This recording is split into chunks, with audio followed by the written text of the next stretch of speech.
Alors Bruno, on sort de l'hôtel de région. On avait rendez-vous avec Hervé Morin cet après-midi afin de parler bien sûr de l'affaire Lubrizol. Alors bonne nouvelle ou mauvaise nouvelle? Est-ce que au final la région va être partie civile dans le procès?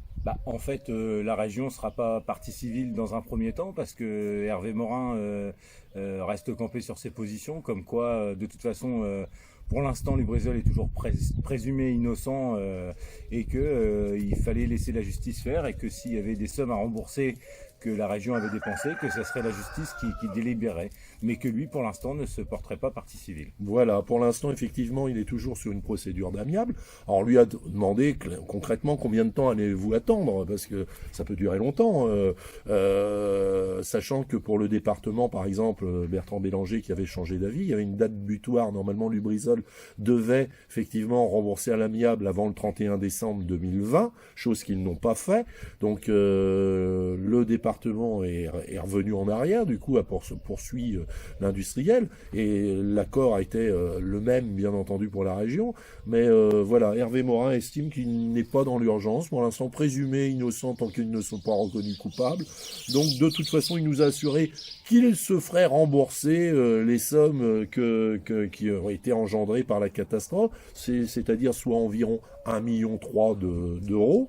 Par contre, la date butoir, on l'a pas. Hein. Non, il n'y a pas de date butoir. Voilà, pour lui, c'est Ça peut être dans 1 an, dans 2 ans, dans 10 ans, dans 15 ans. Ça, c'est ce qui nous surprend le plus, c'est la effectivement. justice qui décidera. Il nous l'a dit quand même à la fin. Dernière phrase, c'était de dire, ah bah écoutez, de toute façon, quoi qu'il arrive, si on n'est pas remboursé, rendez-vous au procès. D'accord? Mais voilà, pourquoi attendre, sachant que pour l'instant, l'industriel ne lui a pas versé un centime. Et on lui a fait remarquer d'ailleurs que sur le problème des fonds de solidarité paysans, beaucoup s'étaient fait léser et on en avait la preuve. On lui a fourni tout un tas de papiers prouvant effectivement ce que nous disions.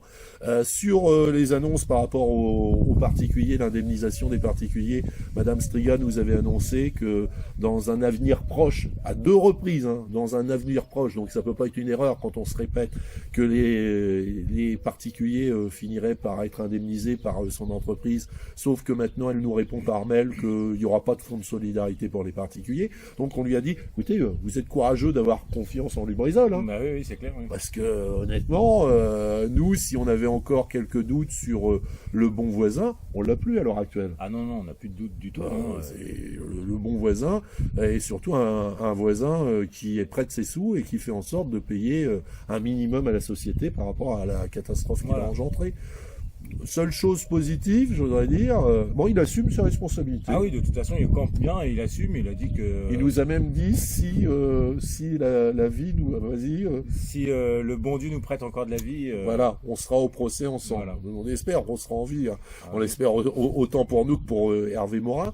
Bref, c'est une déception quand même. Hein. On questionnera bien sûr tous les candidats au régional pour savoir quelle est leur position vis-à-vis de ça, même si certains ont déjà pris un petit peu position, mais les paroles sont belles. D'ailleurs, il nous l'a fait remarquer. Alors, vous savez, les candidats vont vous promettre plein de choses, mais au final, ah mais je dis, hein, on lui a dit, ne vous inquiétez pas, les promesses c'est une chose, mais nous resterons vigilants pour faire en sorte que les promesses soient suivies d'actes. Parce que pour l'instant, le constat est là.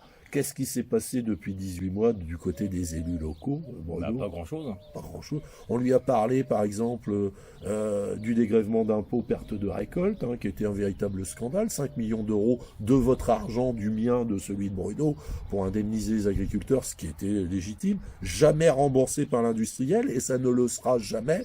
On lui a expliqué que tout ça était un véritable scandale. Il n'a pas levé le petit doigt par rapport à ça. Sur la catastrophe technologique, la reconnaissance en catastrophe technologique. Ça rentre pas dans les clous, donc on sera pas reconnu catastrophe technologique et que de toute façon, 18 mois après la catastrophe, les lois n'ont pas changé. Absolument. Et donc demain, Lubrizol peut, encore une fois, Lubrizol ou un autre, hein, peut encore déverser. Si c'est une pollution, s'il n'y a pas d'immeuble cassé, s'il n'y a pas de décès, si c'est juste une pollution, la même chose que Lubrizol, voire encore en pire, si c'est une pollution, ce ne sera toujours pas une catastrophe technologique. Donc là encore, rien n'a été fait, hein, on est bien d'accord. On a parlé de l'Adréal, effectivement, avec le nombre d'inspecteurs qui avait été accru de 50 inspecteurs à travers la France. C'est juste une plaisanterie. Il nous a dit comme ça, nous, les inspecteurs de l'Adréal, c'est pas le nombre, c'est la loi qui doit changer avec des vraies sanctions pour les industriels. Voilà, on lui a parlé de fermeture administrative. Oui, je suis d'accord et tout. Mais en vérité, qu'est-ce qui a été fait? Absolument rien. C'est toujours 15 000 euros, hein, la mise en demeure. 15 000 euros, hein, vous imaginez, pour des entreprises comme Lubrizol, 15 000 euros. Quand on fait 1 milliard de chiffre d'affaires par an, autant vous dire que ça vous fait vibrer. La seule chose positive, on lui a parlé des registres des cancers et des malformations, en lui rappelant qu'il avait demandé, dans un article du Paris Normandie, que soient mis en place des registres. Ouais, et donc, il s'est engagé à écrire au ministre de la Santé pour que ce registre soit appliqué. Donc on espère que d'autres élus feront exactement comme lui. D'ailleurs, on a écrit à 100 élus, on attend toujours leur réponse. Il y a une dizaine de jours, on a envoyé un courrier à 100 élus de Seine-Maritime. Cela va du sénateur en passant par conseiller régional, député, conseiller départemental. On n'a pas fait les maires, on aurait pu les faire en même temps. Parce qu'il n'y aura jamais de registre des cancers et des malformations s'il n'y a pas un soutien des élus locaux. Hein, Emmanuelle Amar, qui est une grande spécialiste de ça, que nous avons eu au téléphone, nous a bien dit, vous pouvez avoir l'équipe santé qui est prête à travailler au CHU de Rouen, c'est le cas.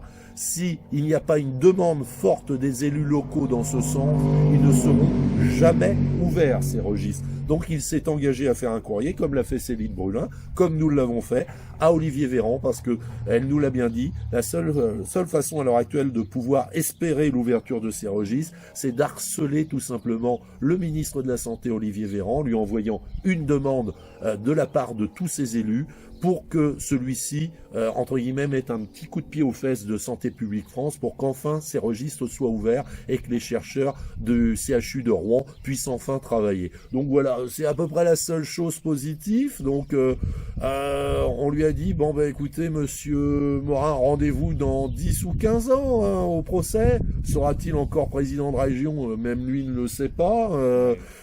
Qui prendra sa place si quelqu'un la prend? Est-ce que ce sera le même raisonnement? Nous n'en savons rien.